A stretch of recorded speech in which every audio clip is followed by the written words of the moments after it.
Welcome to Toffee Blue View, your source for all things Everton. Gerry here, as I tend to be. Max joins me as he tends to, and Terry. Terry's here as well. Gentlemen, Millwall preview. Right now, they are 19th in the championship. All right, but since there's like 90 teams in the championship, it's just so many. Every time I glanced at it, and I was like, they weren't all the way down at the bottom, but then I saw at the top, like, they're 19th? What? But yeah, that's the championship, dude. It's a weird animal. They're 7, 8, and 13, and they got 29 points. Recent results, they drew 1-1 with Middlesbrough. They lost 2-0 to Blackburn, and they beat Hull 2-1 in the Cup. Possible start is, I got to be honest, one of the things about Millwall that I noticed when I looked at their lineup over the past few games, it fluctuates. They will mess around with formation. So they may go 4-4-2, they may go 4-2-3-1, they'll play around. All right? So you can expect some form of adjustment. But possible starters, their defense, at least... their keeper seems like it's usually Archer. And then they got Romeo, Hutchinson, and Cooper. That's usually pretty standard. Those guys are usually playing for them. One of the sources I looked at says that Murray Wallace may be playing on the left. I guess we'll see. Leonard in the middle, along with, let's say, Williams and Marshall in there as well. I think Marshall will be on the wing, and Jed Wallace on the wing, and Thompson up front. The danger man, what's funny is their leading goal scorer, I didn't even say, because I don't think he starts lately. I think they like to bring him in. Lee Gregory, 7 goals, 4 assists. And Jake Cooper, who I mentioned earlier, 5 goals and 6 assists. And Sean Williams has 4 goals and 2 assists. So, guys, I know very little about Millwall. I've maybe seen them play a tiny bit this particular season. Either one of you have any experience, and we can start with them. I was going to say, didn't they get knocked out by Wigan in the campaign? Wigan went on to win the FA Cup in the semi-finals. Oh, you mean in the... like 2012, 2013, when Martinez was in charge? I don't know. I don't remember that. I remember there being some pretty scenes in the stands between the fans and the police. A few police officers' hats got robbed. But to be honest, that's the last I have heard of Millwall in like God knows how many years. I heard about them last year because they got Tim Cahill for a little while. Yeah, that's my defining sort of memory of Millwall, really, because I think it was 2003, something like that. They got to the FA Cup final with Tim Cahill in the team, and they were in like the equivalent of the Championship then. So it was crazy that a second-tier team got to the Cup final, and they were valued for it. They put in some proper good performances along the way, and we got Cahill the season after because they lost, and also on the United team it was Tim Howard, who didn't join us season after, but like 2 or 3 years later he joined. So 2 future Everton players were on opposite sides in that final, and that's my sort of defining impression of Millwall. But to be honest, I think what you've alluded to as well is the biggest sort of thing about Millwall is off the pitch, really. Like, they've had a lot of representation in films like Football Factory and stuff like that. There's like the hooligan aspect. So I mean, the second we got drawn against Millwall, the immediate reaction wasn't like, oh, that's a good draw because they're low down in the Championship. That was like, it was more of, ooh, they're not a good team, but atmosphere-wise, they're a cauldron when they want to be, and they will get up for a Premier League team because obviously they don't play them very often. And they'll definitely get up for a Scouse team because they don't play them very often either. And then obviously the worst elements of both sets of supporters quite relish the idea of playing each other. So that's probably going to be the biggest sort of talk. Hopefully not, but that's probably going to be a big talking point of the weekend, just to see how that's handled by the police. But the police will know.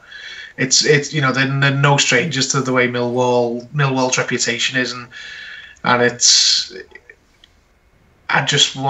we shouldn't be losing to it on the pitch. Forget everything else.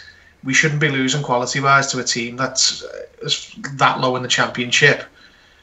But I just worry that it won't come down to ability. It'll come down to bottle, because it's going to be a hostile atmosphere. We're going to get a lot of hefty challenges, probably very straight away, and then it's going to be a big test for some of the players, especially the ones we've got from Barcelona, to see how they can cope with it and keep their cool, because we've seen in recent weeks that Andre Gomez, Gerry, if either of those two play, they're a little bit short-tempered, and it might work on them. It might, like the two of them could buy and sell any Millwall player for ability, but they might, be sucked in.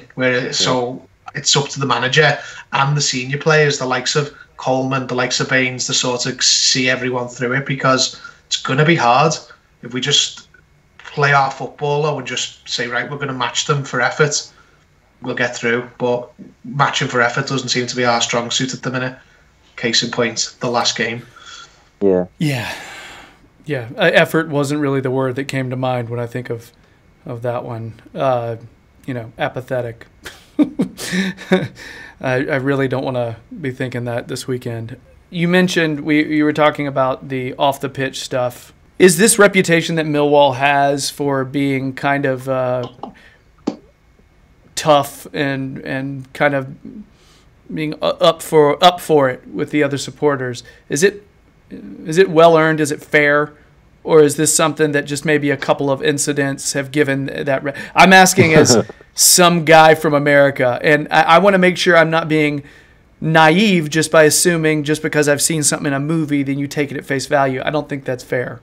I mean, yeah, to be honest, it is. Like every so it is fair. Yeah, well, every set of supporters has got that, and every set of supporters had it a lot more, in days gone by.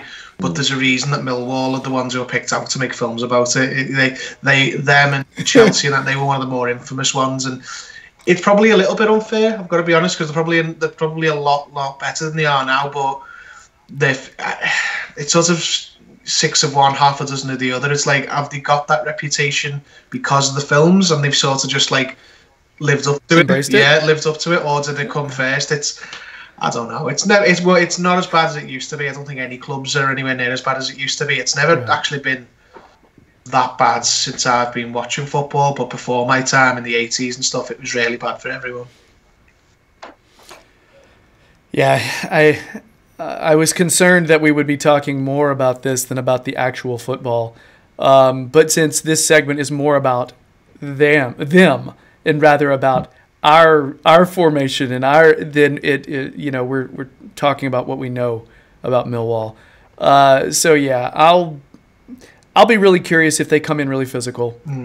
I think we expect that, right? Well, I think that's exactly what we expect. I'm interested personally after seeing that Southampton performance, because obviously, coming off at 19th in the Championship, you'd expect them to do something a lot similar to what the likes of Newcastle and what Cardiff did when we played them, where they just they just stack everyone behind the ball. But you watch the Southampton game, and you see a side take a different approach, get in our face, close us down at every given opportunity, win every ball, win every second ball. If their group play, if they're fired up enough, who's to say they wouldn't churn in that type of performance as an alternative? It's not to say that I don't expect it, because I do think if they go guns blazing, like Terry said, ability-wise, I'm expecting a win. But I just feel like it's gonna be trying to pick the lock, isn't it? Trying to get through and break through. Going off that Southampton performance, I don't mean to underestimate Millwall. I just expect a win in it. To lose in the fashion that we did to 16th in the league, the FA Cup, to me personally, is one of the only routes where I can say that we can salvage this season. At the moment, I'm particularly just underwhelmed with Everton, and to conjure up a bit of inspiration and a bit of enthusiasm by saying, you know what, we're going for this cup and we might win it. We've lost a lot of semi-finals and we've lost a lot of finals in the past. I think we've lost something like 13 semi-finals and 8 finals. But what other alternative have we got? We're 11th in the league. That isn't good enough. It's been said more than enough that it isn't good enough. and make a go of it in this cup. And I think he will, obviously, because you've seen the lineup that he went with in the last round against lower opposition. So, yeah, I expect to win. While you're on that, Max, you expect to win. What's the score? I don't think it's going to be a landslide, obviously, given what I expect the atmosphere to be and etc. 2-1. Terry, what's the score? 3-1. And shock me. I have a score that's similar to someone else's. It's 3-1 is what I've got. I don't think you're disrespecting Max. I don't think you're disrespecting Millwall when you say you expect us to win. I think if we were in the Championship and they were in the Premier League, they would expect. I think it's just based on your league status, you really should win because you're there for a reason. You're supposed to be anyway. Now, having said that, if you had somebody like Leeds playing Huddersfield right now, who would you pick in that one? Yeah. You know what I mean? So there are extenuating circumstances, but the fact that we're not at the bottom of the Premier League right now and Millwall are not even really mid-table in the Championship, I think it's fair to pick a win. But yeah, but Max, I think if they try to press the way like what you were talking about, but and Terry was too, I think that's a huge risk. That's a big risk that exposes them big time if it doesn't work. Yeah. So yeah. The fact that they're at home might actually help us, because if they came to Goodison, they probably would turn in one of those Newcastle type performances.